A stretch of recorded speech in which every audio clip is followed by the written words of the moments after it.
হরিপাল এলাকার মধ্যে যে হিমাদ্রি কেমিক্যালের পাশে আমি আছি, দেখতে পাচ্ছেন ন্যাশনাল হাইওয়ের যে বাইপাসটা আছে, দুর্গাপুরের যে ন্যাশনাল হাইওয়ে সিঙ্গুর হরিপাল থানার অন্তর্গত এলাকার মধ্যে পড়ছে। কি পরিমাণে রাস্তায় জল জমে আছে, যে বাইপাস আছে বাইপাসে যে জল জমে আছে, পাবলিক যাওয়া আসার খুবই অসুবিধা হচ্ছে। ন্যাশনাল হাইওয়ে জল বেরোনোর রাস্তা রাখেনি গো, আপনারা দেখতে পাচ্ছেন সেই ভিডিওটা এখানে চলছে। আপনারা দেখুন, খুব পরিমাণে শেয়ার করুন, ঝড়ের গতিতে শেয়ার করুন। দেখুন কি অবস্থায় আসছে পাবলিক যে আসছে, প্রচুর পরিমাণে জল জমে আছে। আপনারা দেখতে পাচ্ছেন আমি এখন হিমাদ্রির সামনে এসেছি। দেখুন এখানে গাড়িতে জল যে জমে ভর্তি হয়ে গেছে। আপনারা দেখতে পাচ্ছেন ন্যাশনাল হাইওয়ে যে বাইপাস আছে, বাইপাস লাগোয়া এলাকায় প্রচুর পরিমাণে জল জমেছে। পাবলিকের যাতায়াত করা খুব অসুবিধা হচ্ছে। আমি এখন দেখাচ্ছি সেই চিত্রটায়। দেখুন জলের লেহার, দেখুন জলের গাড়ি আসছে, দেখতে পাচ্ছেন এই যে রাস্তাগুলো, গাড়ির অবস্থা খালি দেখতে পাচ্ছেন। এই যে গাড়িগুলো যে ঢুকছে, কী অবস্থা, কী পরিমাণে অবস্থা খারাপ।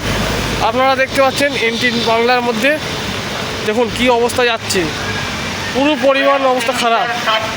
ন্যাশনাল হাইওয়ে যে গাড়ি যে বার করার রাস্তা আছে বাইপাস, তার ওপর দিয়ে যে যাবে গাড়িগুলো, জল বেরোনোর রাস্তা রাখেনি। এখান দিয়ে পাবলিকের কত কষ্ট হচ্ছে দেখতে পাচ্ছেন।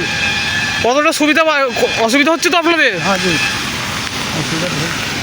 আপনারা দেখতে পাচ্ছেন এখানে পাবলিকরা বলছে অসুবিধার মধ্যে পড়ছে। এখানকার গাড়ি সব অবস্থা খারাপ, পুরো পরিমাণে গাড়ি খারাপ হয়ে আছে। রাস্তা একটু জল বেরোনোর রাস্তা রাখেনি।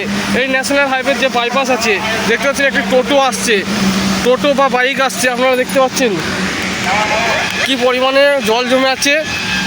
আপনারা দেখতে পাচ্ছেন কি অবস্থা হয়ে যাচ্ছে। ন্যাশনাল হাইওয়ে বাইপাসে আমি এখন আছি, দুর্গাপুর হুগলি জেলা হরিপাল থানার অন্তর্গত হরিপাল এলাকার মধ্যে আছি। আমি ঠিক হিমাদ্রির অপোজিটে আছি। আমি এখন চলে এসেছি হরিপাল থানার অন্তর্গত যে হিমাদ্রি এলাকার মধ্যে আছি। কি পরিমাণে জল জমে আছে এখানে দেখতে পাচ্ছেন। বাইপাসে জল বেরোনোর রাস্তা রাখেনি গো। এই যে ন্যাশনাল হাইওয়ের ওপরে আছে, দুর্গাপুর রোডের ওপরে। আমি একটু পরে আপনাদের মাঝে দেখানো হবে যে চিত্রটা কী পরিমাণে হয়ে আছে। আপনারা এই ঝড় বৃষ্টির দিনে আমি এই যে খবর করতে এসেছি, এখানে আমি এসেছি, দেখলাম প্রচুর পরিমাণে জল জমেছে। পাবলিকের খুব কষ্ট হচ্ছে যাতায়াতের। কিন্তু ন্যাশনাল হাইওয়ে যে জল বেরোনোর রাস্তা রাখেনি গো এখানে, ঠিক আছে।